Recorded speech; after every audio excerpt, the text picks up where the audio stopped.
जय जवाहर संगवारी हो। मैं हूं आपमन के संग ललिता चक्रधारी और आपमन देखत हो न्यूज फर्स्ट 21। चले एक नजर डालथन बिहना के 10 बड़े खबर में।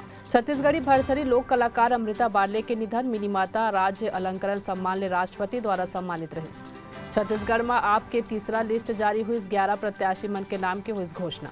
प्रधानमंत्री मोदी आज करी P20 समिट के उद्घाटन। 2 दिन तक चले वाले प्रोग्राम में 4 सत्र हुई। रायपुर में क्लब में देर रात हंगामा हुई। युवक मन के बीच हुई जम के मारपीट। वीडियो आई सामने, जांच में जुटी police. Social media platform x हटाई 100 ले ज्यादा हमास समर्थित अकाउंट ला कहीं आतंकी पर कोई जगह नहीं। गाजा ऊपर बड़े हमला के हे प्लान। इजराइल में तैयार करे गए फाइटर जेट्स। उत्तर प्रदेश के रामपुर में चर्चित कारतूस कांड में आज दोषी पुलिसकर्मी वाला सुनाया जाए सजा। मणिपुर में फेर हिंसा हुई। हमलावर के गोलीबारी में 3 घायल। दिल्ली के उद्योग नगर मेट्रो स्टेशन के पास प्लास्टिक दाना फैक्ट्री में लगी आग।